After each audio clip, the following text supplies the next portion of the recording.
If you have the capability to change your situation and you have the capacity to do so, you can foresee a plan of how to do so. You can put together a plan of how to get it done, but you don't want to. Whose fault is that? You can blame it on whatever you want, but at the end of the day, it comes down to this. If you have the capability to do something and you choose not to do it, you simply don't want it bad enough. That's all it comes down to. What is going on, guys? Welcome back to Motivate, Grind, Succeed, the podcast where our goal is to help you, yes, you, improve your life in the four foundational cornerstones of faith, fellowship, fitness, and finance through practical tips and takeaways with each and every single episode. Guys, if you like what you hear, please don't be afraid to leave a rating and a review, as it really does help to go a long way. If you guys want to as well, sign up for the email list. You can get access to new episode releases, merch drops, upcoming events, and much more. Finally, if you're so inclined to support the show, I appreciate you greatly, guys. You can support me on Fourth Wall. Website is down in this episode's description. You'll be notified once the site goes live of when the website launches, and you'll receive a special discount code. So guys, do not be afraid. Go ahead. All it takes is 2 clicks. Click the link, click the box, enter in your email, hit submit. You are signed up and you are ready to go. Links to everything will be down in this episode's description, so be sure to check that out so you can get all the information that you need. And guys, today we're going to be talking about honesty and integrity and how we can incorporate that into our lives while using some biblical examples of such. So, in order to start with this, we have to first define what these things are. Okay, we have to first define what is honesty, and then we have to define what is integrity. Then we're going to go into why it is difficult for some people to have that, the importance of it, examples in the Bible, and then how we can live a more honest and more integrity-driven life. So if you're ready, because I'm ready, let's go ahead and get this thing on a roll. Let's first define honesty and integrity. So what in the world does honesty and integrity even mean? Honesty is the quality of being truthful and transparent in our words and actions. Integrity refers to the consistency between our values, our beliefs, and our behavior. When we have integrity, we act in accordance with our principles and we hold ourselves accountable for our actions. So that is a pretty good definition of what those things are. So, to water it down even more, honesty just means tell the truth. You're truthful in whatever it is that you do. Integrity means that whatever you say you're going to do, you actually do. So that is consistency. That's the difference.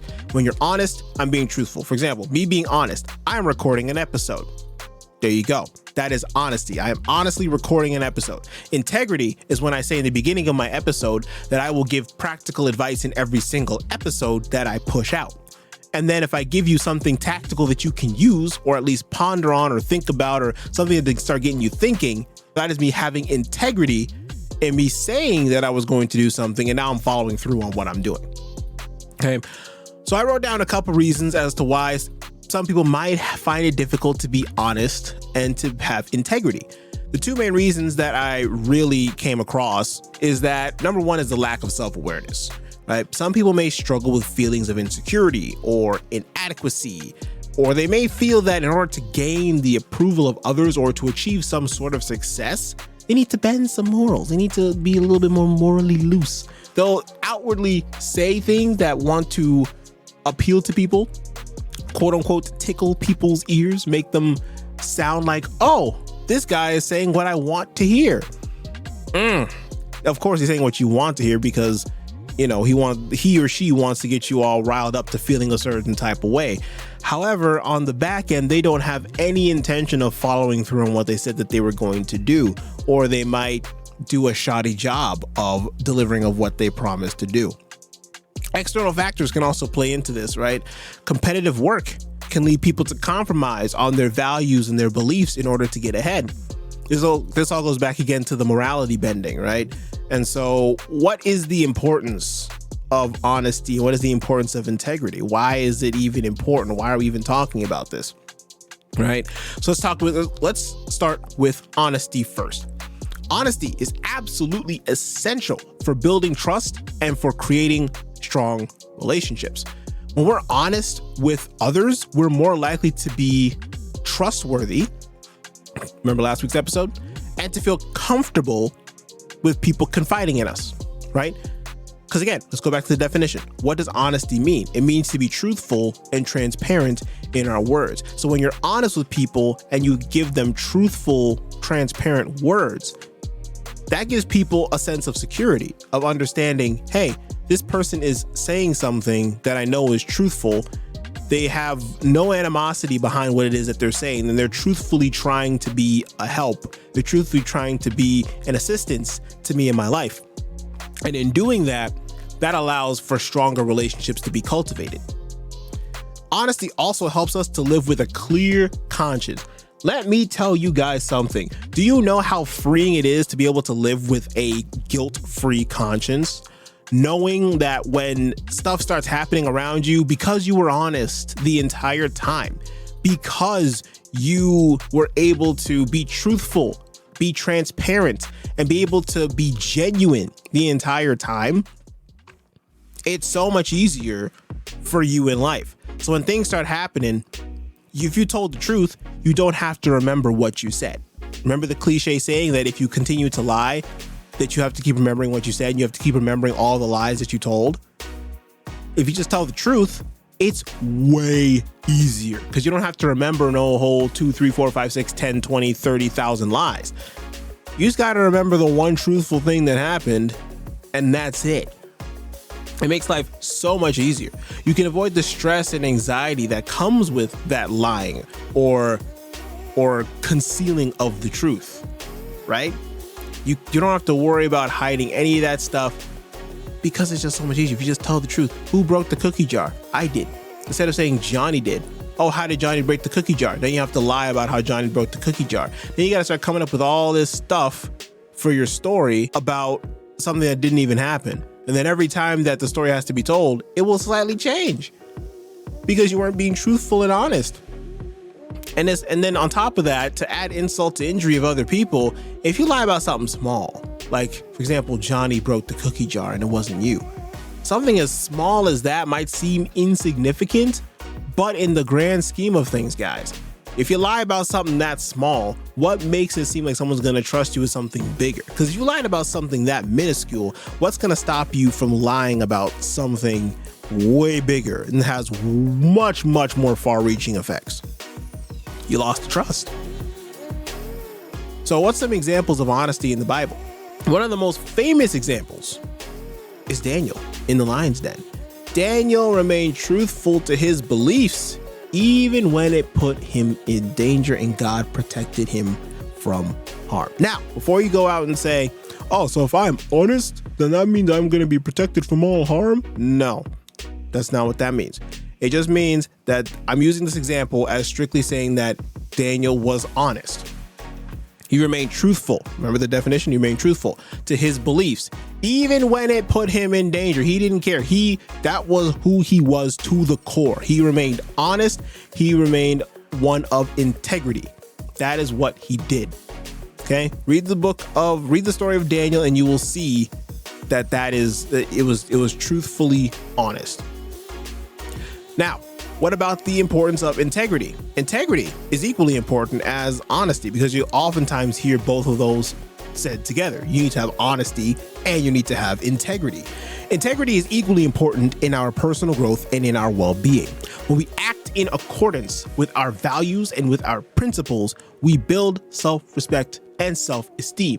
Integrity also allows us to be true to ourselves and to live a life that is authentic and a life that is meaningful. Remember, let's go back to the definition of integrity, right? Integrity refers to the consistency of our values, beliefs, and behavior. Meaning, if I said I'm going to do something, I'm going to do something. That is integrity. And what did I also say? It helps us to build that self-esteem and self-respect. Ooh, see where I'm going with that? So if we do what we say we are going to do, and we continually do what we say we're going to do, not only will that show to other people that we are men and women of our word, but it also builds up in our own head, I am a person that does what they say. I'm a person that follows through. Every time you do what you say you're going to do, you get a little bit of a spike of dopamine. Oh, I did something good, bam, dopamine. Oh, I did something good, bam, dopamine. I did something good, bam, dopamine. Every single time, bam, bam, bam. Rapid fire, dopamine, all the time. Every single time you do that. And so what does that do? It creates this positive reinforcement loop of saying, oh man, I did something good. It feels good to do something good. I was a person of my word who was able to follow through or even overachieve and over deliver what I was going to do. And so then it gives you that good, nice little dopamine hit. But brownie points that people even tell you as well, like, oh my gosh, you did such a fantastic job and you did this, you did that. I love what you're doing and all that kind of stuff. Brownie points on top of that if you get that. But the true joy comes from knowing I followed through. I did it. I was able to persevere. I know I'm going to sound like a broken record with all the anime fans out there, but the best thing you get was the knowledge you learned along the way. Not the friends, but the knowledge that you got along the entire way. Because that's going to help you to become a better person in the long run. So what is an example of integrity in the Bible? Let's look at Joseph. Why not, right? Joseph is a great example of someone who maintained integrity despite facing many, many challenges and temptations. When he was sold into slavery and wrongly accused of a crime, he remained faithful to his values and eventually rose to a position of power in Egypt. Now again, am I saying if you have a life full of integrity, will you go and become president of the world? Didn't say that either. But as I said again, as with the example with Daniel, this is just an example. If you read the story of Joseph and you look for anything that has to deal with integrity and you look for the transparency of what he said he was going to do and then what he actually does, you will see that all throughout the story of Joseph. As I said, even when he was sold into slavery, even when he was wrongly accused, he still stuck to his beliefs. He still said he was going to do what he was going to do. That's a good example of integrity. So, with all that in mind, how can we live a more honest and more integrity-driven life? Even if we're already doing so, there's always room for improvement, right? There's never a 10 out of 10 perfection. There's always room for improvement. So how can we do that? Number one, we can learn to practice self-reflection. This is one that I do a lot. Take time, reflect on your own beliefs, on your own values, and evaluate number one, as a precursor. Are they truly aligned to you as an individual in terms of your likes, your dislikes, your wants, and your goals for life? And if they are, great. If they're not, you got some work to do. But that's for another episode. Now, if your goals, your beliefs, and everything, they are aligned with everything, now identify if the actions that you're taking throughout your life are aligned with that. Evaluate them. See if every single action that you are taking is either moving you closer or further away from that goal. Look at it this way. In terms of fitness, because you all know I'm really, really into fitness, as is even one of the 4 foundational cornerstones that we talk about. Now, you working out at a gym or doing a calisthenics exercise, workout, or doing any kind of at-home exercise or something like that, right? Is that moving you closer or further away from your goal of becoming a more fit individual? Obviously, it moves you closer, right? So then when you sit down with yourselves and practice self-reflection, you realize, okay, what did I do today? I was able to exercise well, I was able to work out. And so I was confidently able to say that, okay, I pushed myself closer towards my goal. Maybe not as much as I wanted to, but I still went closer, right? At least I did a little something today. So at the very bare minimum, I at least maintained what I already have, right? Versus if you say, I want to get more fit, but you're sitting there listening to me eating Lay's chips or Ruffles or brownies or whatever, and you're sitting there 100 pounds overweight and you're telling yourself, I want to be fit, but you're sitting there eating brownies all day. Like, bro, do you really want that? Do you really want to be fit, or do you want to just sit and eat brownies all day? Because if you want to sit and eat brownies all day, that's fine. Sit and eat brownies all day. I ain't gonna hate on you for sitting there and eating brownies all day. But don't get upset at somebody who says they want to get fit and is actually putting in the work. You know what I mean? So, because at that point, are you really being a person of integrity? If you're saying you want to get fit, but you are sitting there eating brownies and eating chips and eating junk food all day, all night. Not saying you can't have a cheat meal. Go back to the fitness series if you want to hear about cheat meals and cheat days and whatnot. But is that being someone of integrity? If you are talking about, I want to be fit, I want to lose weight, but you're sitting here and 51% or more of your diet is junk food. That's not integrity, because you're saying that you want to do one thing, but your actions and behaviors are showing something else. So there's a contradiction there. Okay, so make sure to practice that self-reflection and look at every single action that you take, because every single action is either pushing you closer to or further away from a goal. Even if it's infinitely small, it is still a movement, because there's no such thing in life as stagnation. If you're not growing, you're regressing. That's how life is.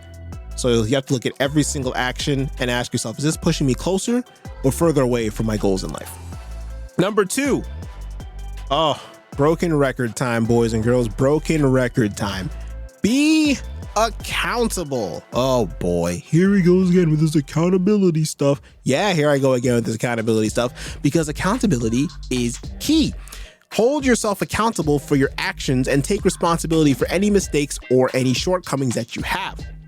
This includes being honest with yourself and others when you make a mistake and take steps to rectify said situation. I'm not going to harp on this one because you all know I am all about accountability. Hence why in last week's episode, you heard me talk about when we were talking about trusting others, and I was specifically talking about fear of vulnerability. If you want to hear about that point, again, go listen to episode 112, last week's episode. But again, here, being accountable, it's very, very, very, very, very important. Whether you hold yourself accountable, as I said, to some kind of application on your phone or to another individual person or somebody that you actually talk to, whether it be your sibling, your mom, your dad, your cousin, your auntie, your grandpa, your grandma, I don't care, whoever it is, you got to find an accountability partner. I mean, all these other, people, you obviously know how important it's got to be. As I said in last week's episode, if you look at things like any kind of therapy group session or any kind of AA meetings or anything like that, what do they have in common? They all have some sort of accountability system, because they understand the importance of having somebody there to back you up. That's why also I said last week's episode, last week's episode was gold mine. Go check it out. I also talked about coaching and how coaching is so crucial. And this is coming from somebody who never wanted coaching or anything. And yet, when I finally had my first coach, I realized just how important it was to always have somebody looking and saying, hey, you said you were going to do this. Why didn't you do this? What happened? It forces you to then go back to point number 1, which is to then self-reflect and realize, oh, I didn't do this because XYZ. Now, I could blame it on other stuff and say, oh, well, I got busy. Oh, well, I did it. Oh, well, if I was busy, there's people out there who have more quote unquote success than I do. And these are people who have full-time jobs working. I literally read about, there was a guy who actually was working as, I believe it was a doctor, and he was also working another part-time job at night, but still had time to do a side hustle and had a family and had children, and was able to balance everything. And I'm sitting here like, what in the world? I don't have half as much responsibility as that guy probably does. And I'm over here making excuses. And this guy's still getting it all done and still getting a decent amount of sleep. I'm sitting there like, what? I got no room for excuses. The reason why I'm not where I want to be is 100% my fault. Now I know people are like, oh, wait, what did he just say? It's 100% his fault. Yes. If I don't like where I'm working, for example, theoretically, I could just say, you know what, I don't want to work here anymore, and I get up and move. Now, everybody will not be in that scenario. So before you all go all upset on me and get your Twitter fingers and YouTube fingers out ready to go leaving a comment, I'm not saying that's for every single person, but I'm saying if you have the capacity and the capability to do something about your situation and you choose not to, whose fault is that? If you have the capability to change your situation and you have the capacity to do so, you can foresee a plan of how to do so. You can put together a plan of how to get it done, but you don't want to. Whose fault is that? You can blame it on whatever you want. You can blame it on I don't have enough time. I gave you an example of a guy who doesn't have time at all, but he still makes it work. You can blame it on the government. You can blame it on your siblings. You can blame it on your spouse. You can blame it on the environment. You can blame it on that it's raining outside, so you don't want to go work out. You can blame it on whatever you want, but at the end of the day, it comes down to this. If you have the capability to do something and you choose not to do it, you simply don't want it bad enough. That's all it comes down to. That's what I've realized in my own life. If there's something that I say that I want and I'm not putting forth the effort to get it, do I really want it? It comes back down to, again, point number one, self-reflection. Do I really want it? And obviously the answer is no, because if I really, really wanted it, I'll be doing whatever I had to do to get it done. Take, for example, this podcast, right? I am an incredibly busy person. However, because I enjoy doing this podcast and I enjoy doing that, and I really feel like this is part of what I was put on this earth to do, is to do this podcast and to give back this value to people who are listening, I make time for it. Because I love fitness so much, I make time for fitness. Because I love sleep, I make time for sleep. Because I love video games, I try to make time for video games. I have a Quest 2 headset sitting right next to me that I absolutely love playing on. And I know I love playing on it. And I know I want to make time to play with it. I have an Xbox controller sitting right next to me because I love to play games like Rocket League and Warframe and Call of Duty. I like to play those kind of games. And so since I want to do that, I make time for those things. I enjoy spending time with my mom, my dad, and my 2 younger sisters. So I make time for that. It is as simple as that. Because I want to do those things bad enough, I make the time for it. You got to be accountable. Point number 3, build trust. You actively work to build trust with others by being reliable, consistent, and transparent in your communication and your actions. You follow through on commitments and to be open and honest in your interactions with others. That's one way to live a more honest and integrity-driven life. Build trust. I won't harp on this too much because, again, I took a lot of points from the past episode from last week, 112, about trusting others, and kind of built them into this episode as well. We're just building on things here. So I'm not going to harp on this one too much. But again, just actively work to trust others. If you want a roadmap of how to be able to do that, I laid that out in episode 112. Go check that out after this episode. Point number 4 is to practice empathy. Cultivate empathy and understanding for others by putting yourself in their shoes and considering their perspective. This can help you to communicate more effectively and build stronger relationships built on mutual respect. Right? Put yourself in other people's shoes. Consider their perspective, and then try to then cultivate the honesty and integrity around that, right? So picture yourself in the other person's perspective, put yourself in their shoes, and then imagine, okay, if I was in their shoes, how could I still be truthful to what it is that I'm saying here? How can I still have integrity? How can I still have consistency in what it is that I'm saying as compared to what it is that I'm doing? How can those things all match up? How can those things all be cohesively mixed together? And finally, point number 5 is to seek some feedback. This kind of goes in with number 2 with seeking feedback, because when you have an accountability partner, naturally feedback will occur, or at least it should. If it doesn't, you should probably change your accountability partner. But seek feedback. Ask for feedback from others on your behaviors and on your actions, especially when it comes to how honest and how close am I to living in a life of integrity. Most importantly, this one's going to be tough for a lot of people, especially in society nowadays. You got to be open to constructive criticism. Why do you think it is that at the end of every single episode I say, and I'm going to say at the end of this episode, as I will say it in future episodes, I have that voicemail box open. If you want to leave constructive criticism for me about the show, leave it in there and I will listen to it. Why? Is because I am seeking feedback. I am trying to live as honest and integrity-driven life as I can. In order to do that, I need feedback, which is why I ask for it. I can only do so much. I can keep posting out content till I'm blue in the face. But if you all don't like it, let me know. If you all want me to talk about something else in specific, let me know. I can make episodes and things on that. Just let me know, right? I'm seeking feedback, right? This is one of the things I'm saying. I'm practice what I preach. I'm looking for these things, okay? And that is what I have for you guys today. Again, some ending notes and reminders, right? You already know, because I'm about to say it again. I am accepting questions, comments, concerns, criticisms of the world, preferably not that one, but all those kind of wonderful things as voicemails.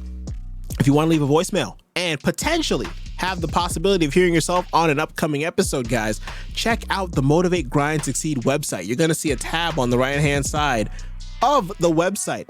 If you're on desktop, go ahead and give that a click with your mouse. If you have a touchscreen laptop, tablet, mobile device, or anything that has touch capacitive technologies, go ahead and give that thing a whack-a-mole, and then go ahead and open that tab up, and then let me know what you want me to know. You got 45 seconds to do so. I listen to every single one, and just also as more transparency here, if it's a question that you would like to get answered on the show, let me know in that voicemail. Say, hey, this is a question I want you to answer on the show, a question I want you to answer on the live stream or whatever, or if it's something you want me to keep private, also let me know, like, hey, I want this to keep this just between me and you. I respect that, and it will not be aired on the show. Only questions or comments that you all say you want to be aired on the show will be aired on the show. So I'm not just going to air every single thing, right? As respect for people's privacy. Fourth wall site, guys, the mgsclub.club website is almost done. It's almost done. You're going to see a coming soon page there, though, if you go and visit it at the drop of this episode. However, if you want to be the first to know when that website opens up, guys, you know what you got to do. Leave that email in that box, though, and click that submit button, okay? And then you're going to be signed up to know exactly when that website opens. And when it does, I'm going to give you guys a special permanent discount for all you lovely listeners who decided to join that wait list, because I love you guys so much. You'll receive a special discount just for you guys, permanent, only going out to people in that email list. So get yourself signed up for that email list. And guys, that is what I have for you this week. Thank you so much for listening to this week's episode. And before you go, don't be afraid to leave a rating and a review, as it really does help to go a long way. Again, as I said, the email list, check that out, because you get access to new episode releases, merch drops, upcoming events, and so much more. And finally, keep your eyes on that fourth wall site. If you want to know the exact date when it's going to drop, sign up for that email list. Or if you prefer waiting and you don't want a special discount, that's fine too. Just keep checking it out whenever you want to. Bookmark it and do what you got to do. All the links to everything that I mentioned are going to be down in this episode's description, guys. So go ahead, check that out for any information. Take care of yourselves, and I will see you all next time.